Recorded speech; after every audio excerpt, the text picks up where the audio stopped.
हमारा भारत देश वीरों का देश है। अंग्रेजों की गुलामी से देश को आज़ाद करने के लिए अनेक लोगों ने अपने प्राण न्यौछावर कर दिए।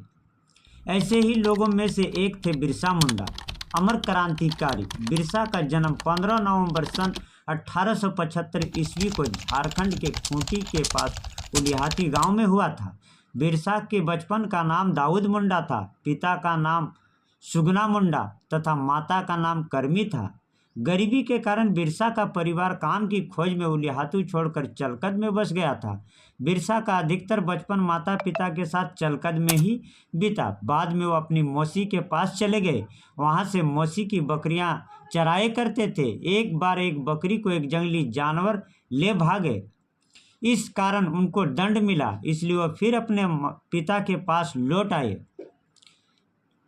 वहीं पास के गांव के स्कूल में बिरसा ने प्राथमिक शिक्षा पाई। खेल में उनकी बहुत रुचि थी और बांसुरी भी बहुत अच्छा बजाया करते थे।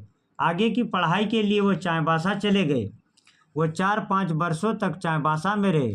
वहीं पर बिरसा ने मन में अंग्रेजों के प्रति विद्रोह का भाव जगा। दरअसल जंगल से में पैदा होने वाली चीज़ों को परंपरागत रूप से आम लोगों का भी अधिकार होता था। जंगल में रहने वाले जंगल से सिर्फ अपनी ज़रूरतें ही की चीज़ें ही लेते थे, क्योंकि जंगल से ही उनकी ज़रूरत पूरी हो जाती थी। इसलिए वो जंगल की रक्षा भी स्वयं ही करते थे। बाद में अंग्रेजों ने नियम बदलकर जंगल और ज़मीन को अपने अधिकार में ले लिया। उन्होंने लोगों को जंगल में बिना अनुमति घुसने और पशुओं को चराने से भी मना कर दिया। कहा जाता है कि एक बार बालक बिरसा को रास्ते में रोक कर एक अंग्रेज ने पूछा, ओ काला लड़का, ये रास्ता किधर जाता है? इस पर बिरसा ने जवाब दिया, मुझे इस छोटे से रास्ते के बारे में मत पूछो।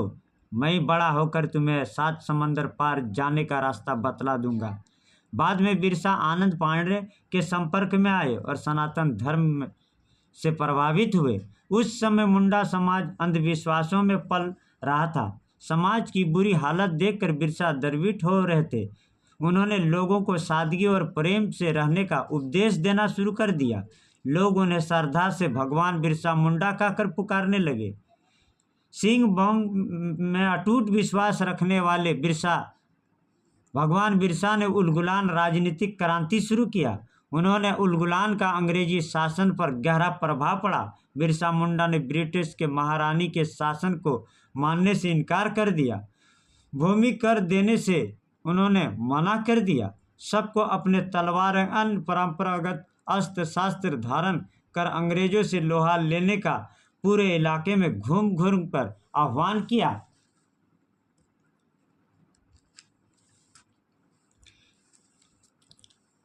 इसी बीच उनके गांव में चेचक का प्रकोप हुआ।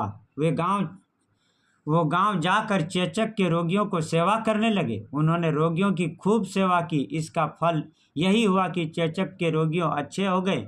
ये देखकर बिरसा के अनुयायियों की संख्या बढ़ने लगी। कुछ ही दिनों में शासक के बीच खलबली मच गई। बिरसा धार्मिक और राजनीतिक समांतरता की अभिलाषा थे। बिरसा ने अनुयायियों के संघर्ष तेज कर दिए। डोभारी पहाड़ पर अंग्रेजों के साथ भीषण संघर्ष हुआ। बहुत सारे लोग मारे गए, मगर बिरसा अपने कुछ साथियों के साथ भाग निकले।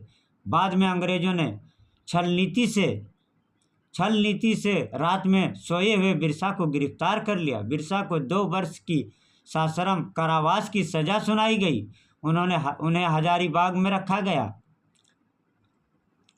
जेल से बाहर आने के बाद बिरसा मुंडा को स्थिति रूप से उलगुलान राजनीतिक क्रांति शुरू किया। उन्होंने साफ तौर पर घोषणा की कि हम अपनी धरती पर अंग्रेजों का शोषण दमन का राज नहीं चलने देंगे। यहाँ सिर्फ हमारे क्षेत्र के लोगों का राज चलेगा, जिसमें बड़े छोटे का भेदभाव नहीं होगा। कानून शोषण के लिए नहीं, बल्कि आम लोगों के विकास के लिए होगा। इसके बाद अंग्रेज सरकार ने बिरसा पंथियों ने अपना सशस्त्र हमला तेज कर दिया। कुछ समय बाद साइल राका पहाड़ी पर भी आंदोलनकारियों के मुंडा और अंग्रेजों के बीच भयंकर लड़ाई हुई। काफ़ी लोग मारे गए, कई लोग पकड़े गए। कुछ लोगों के द्वारा की गई मुखबिरी ने उन्हें 3 फरवरी सन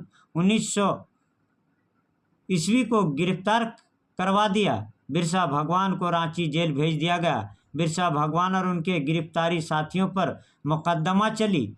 रांची जेल में ही 9 जून सन 1900 ईस्वी को उनकी मृत्यु हो गई।